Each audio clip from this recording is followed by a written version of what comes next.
Immagina di trovarti tra le mura di una città in festa. Le luci delle torce illuminano le strade e le risate risuonano ovunque.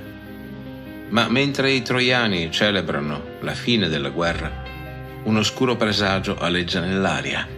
Un enorme cavallo di legno, considerato un dono degli dei, è entrato in città. Quali segreti nasconde? E se, oltre alla spia greca Sinone, ci fosse qualcun altro in città che sa esattamente cosa sta per succedere? Beh, rimani qui e scopriamolo insieme. Non posso iniziare senza ringraziare i mecenati che su Tipeee supportano questo podcast, entrando anima e cuore nel progetto. Grazie a Giacomo. Grazie anche a Fabio, Paola, Manuela, Andrea e Gioele. Grazie a Sara e Alessia. Diventa anche tu parte di questa avventura. Supporta questo podcast andando su Tipeee usando il link in descrizione.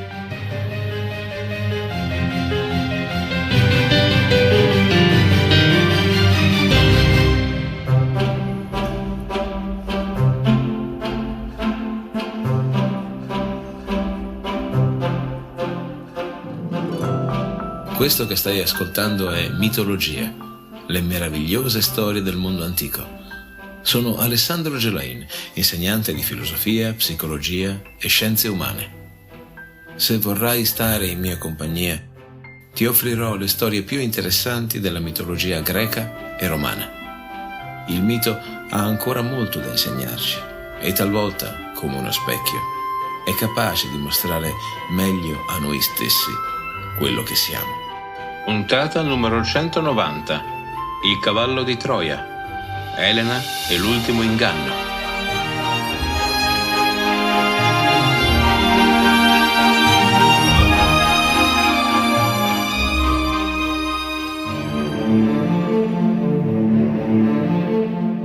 Ci siamo lasciati con il cavallo di Troia che è stato spinto e tirato fino alla cittadella, il punto centrale della città, luogo nel quale quella scultura di legno, nelle intenzioni dei troiani, rimarrà esposta per sempre.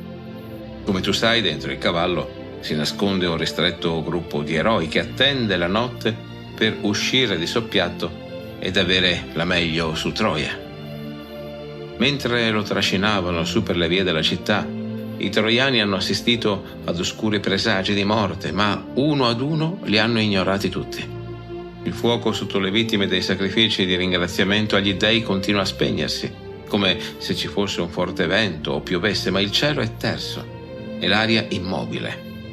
Un fumo sanguinolento si alza dalle braci e le carni crude e tremolanti cadono al suolo. Dagli occhi delle statue degli dei stilla sangue e le colonne dei templi ancora gocce di sangue trasudano. Le mura della città tremano come sotto un terremoto che però non c'è. I catenacci delle porte cigolano come tirati da forze invisibili.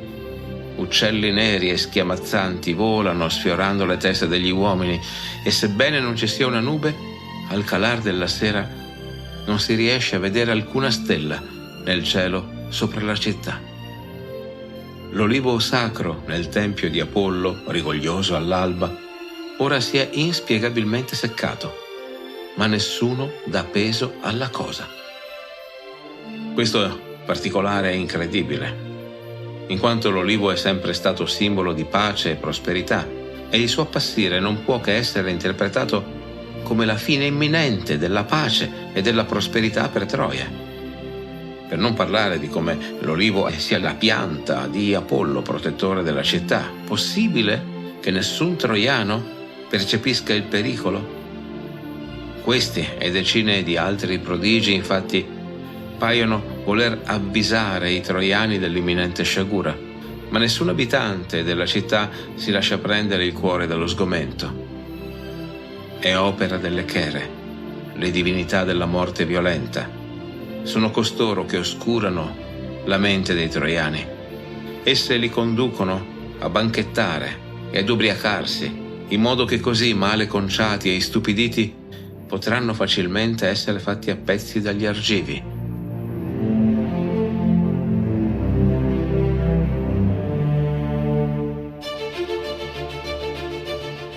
I presagi di sventura che accompagnano l'ingresso del cavallo nella città non sono solo segnali di morte imminente, ma fanno parte della tradizione del mito che vede gli dei intervenire nelle vicende umane. Questi eventi sovrannaturali, palesemente non riconosciuti, rappresentano l'inevitabilità del destino che si abbatte su Troia, un destino cui nemmeno i più avveduti e saggi possono sfuggire. Immagina ora Cassandra che esce di corsa dal palazzo in cui si era rifugiata a piangere. Come una leonessa che cerca di difendere i propri cuccioli, ella urla disperata, corre di qua e di là cercando di farsi ascoltare da qualcuno, ma nulla. Perde il suo velo. Le sue lunghe chiome si agitano nella corsa come onde impetuose sulle sue spalle. I suoi occhi rossi di pianto cercano uno sguardo amico. Infelici, voi che banchettate, siamo nella tenebra, ad un passo dal baratro, e voi che fate? Danzate? La città è piena di prodigi funesti, di sangue e di rovina, e voi invece pensate solo a gioire. Già lo so, alle mie parole non darete ascolto. Così pagheremo l'atroce matrimonio di Elena. A questo triste banchetto mangiate il vostro ultimo pasto, voi che siete già sulla strada degli spettri.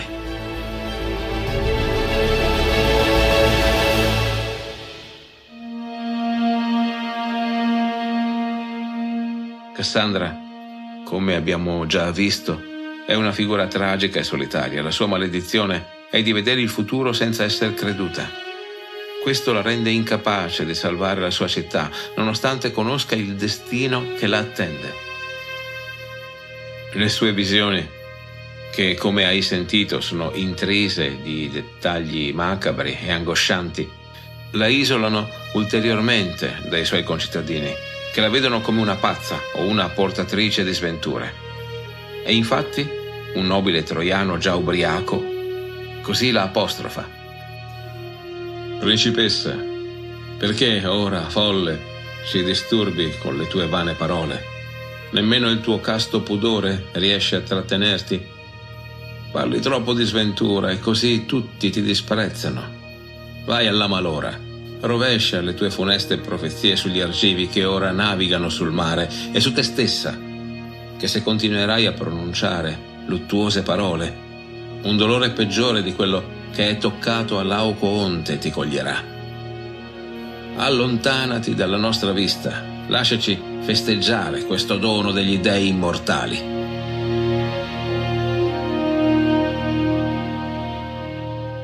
Cassandra corre via e va a rifugiarsi nel tempio di Atena. Giunta all'altare, si strugge nel pianto. Intorno a lei la città appare avvolta in un'atmosfera quasi surreale. Le risate e i canti dei festeggiamenti si mescolano al buio della notte che velocemente invade le strade e i palazzi. I troiani, anche se ormai stanchi e ubriachi, continuano a celebrare la pace. Le luci delle torce tremolano nelle strade, creando ombre danzanti come spettri sui muri delle case. L'aria è pesante con l'odore del vino versato e del cibo consumato durante i festeggiamenti. I suoni delle risate e delle canzoni si affievoliscono, sostituiti dai rumori più sommessi dei troiani che, ignari e compiaciuti, si ritirano nelle loro case.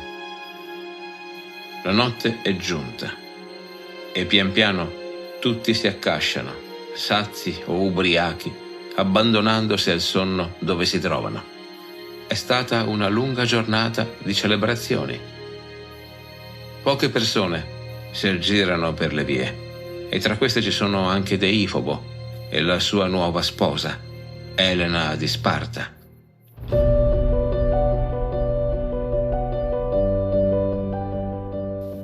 Entrambi hanno bevuto, ma non sono di certo ubriachi. Pur non essendoci amore tra i due, sono stati spinti da qualcosa o qualcuno ad uscire da palazzo e a recarsi al luogo del cavallo. Qui accade qualcosa di incredibile. Elena comincia a parlare imitando la voce di Penelope, chiamando Odisseo a soccorso. Il re di Itaca, fermo e bloccato insieme ai suoi compagni, ha un sussulto. Possibile che Penelope sia lì fuori, che sia davvero giunta a Troia? Il dubbio lo assale. Vorrebbe muoversi, ma non lo può fare. Tradirebbe i suoi compagni facendoli scoprire e vanificando mortalmente l'attacco a sorpresa. Elena ride e stavolta chiama Diomede, imitando la voce della sua sposa. Anche il figlio di Tideo sussulta, ma uno sguardo di intesa con Odisseo lo convince che quello che sta accadendo è un tranello da parte di qualche divinità che cerca di aiutare Troia. Elena chiama il marito, Menelao, che brucia nell'animo, ma rimane immobile nel cavallo. E poi Anticlo, con la flautata voce della moglie. Anticlo non ha la forza d'animo di Odisseo o di Diomede. Apre la bocca per rispondere a quella voce quando Odisseo gliela tappa con una mano, stringendolo con l'altra al collo, fino quasi a farlo soffocare. Elena, in effetti, sa quello che sta per accadere. Nei giorni precedenti ha riconosciuto Odisseo travestito da mendicante, mentre si aggirava per le vie di Troia. Ecco, lo segue con discrezione e in un vicolo fuori dalla vista dei curiosi gli si avvicina.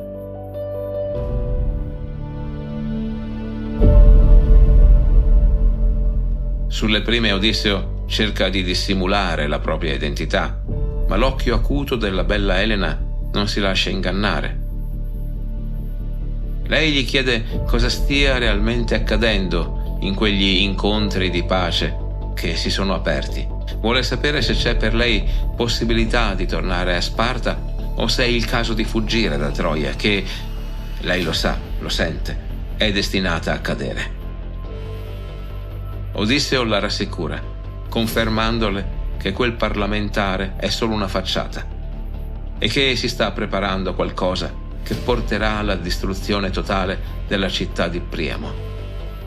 Lei dovrà solo attendere che Menelao la venga a prendere, poiché questo accadrà, non c'è alcun dubbio. Odisseo si dilegua, lasciando Elena come impietrita, ma con un mezzo sorriso sulle labbra.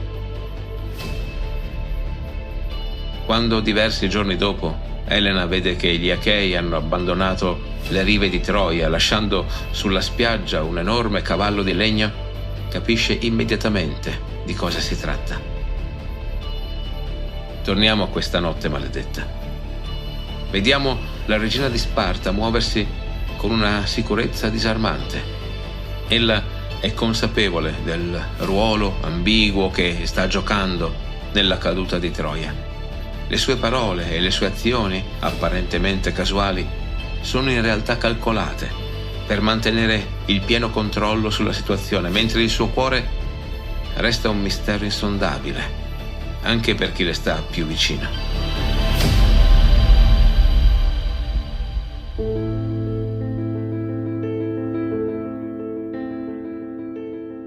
Elena, con il suo odiato marito Deifobo, si allontana, fingendosi eccitata dal vino.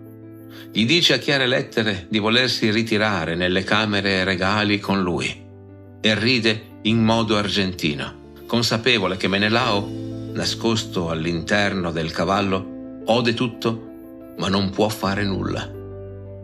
Non so tu, ma io mi immagino il biondo Menelao che bolle all'interno del cavallo e vedo anche i compagni che evitano il suo sguardo, che abbassano la testa e magari anche occultano qualche sorrisetto di scherno.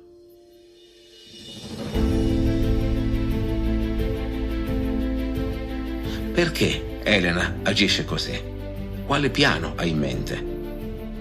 La sua risata si perde nelle vie silenziose. E così, mentre la città di Troia si prepara ad una notte che sta per rivelarsi fatale, gli eroi greci che trattengono il respiro e aspettano il momento giusto per scatenare la loro azione fremono nel ventre del cavallo. Nella prossima puntata, l'ultima di questa serie, saremo testimoni dell'assalto finale e della tragica caduta di Troia. Non vorrei mancare.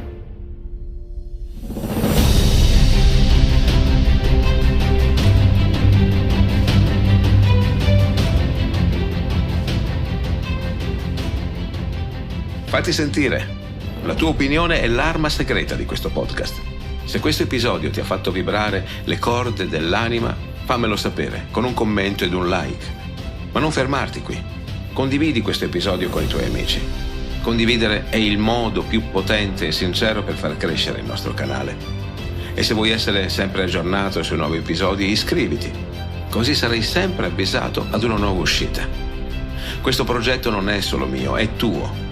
Se vuoi plasmare il destino di questo podcast, clicca sul link TP nella descrizione. Scoprirai un mondo di opportunità per contribuire e anche qualche vantaggio. Ogni tuo gesto è una tessera fondamentale nel mosaico della nostra avventura. E se ora non puoi supportarmi, visita comunque TP con lo stesso link. Ci sono tante novità e aggiornamenti sulle varie puntate che non vorrai certo perderti. Nei post rispondo alle richieste e alle curiosità degli ascoltatori inviate sulle varie piattaforme. È il posto giusto per avere risposte alle tue domande. In libreria c'è una sorpresa per te. Trovi Eracle, la via dell'eroe, il nuovo libro nato da questo podcast. Nella descrizione di questo episodio trovi un link per scaricare un estratto gratuito del libro. E se non l'hai ancora fatto, scopri anche il mio primo libro, Il Re degli Dei. È un'occasione imperdibile per approfondire le storie che ti racconto nel podcast. Hai appena ascoltato un episodio del podcast Mitologia, le meravigliose storie del mondo antico, raccontate da me, Alessandro Gelain. Grazie per esserti sintonizzato. Apple, Google, Spotify, Castbox, Spreaker, scegli tu. Iscriviti a questo podcast sulla tua piattaforma preferita. Ci sentiamo al prossimo episodio.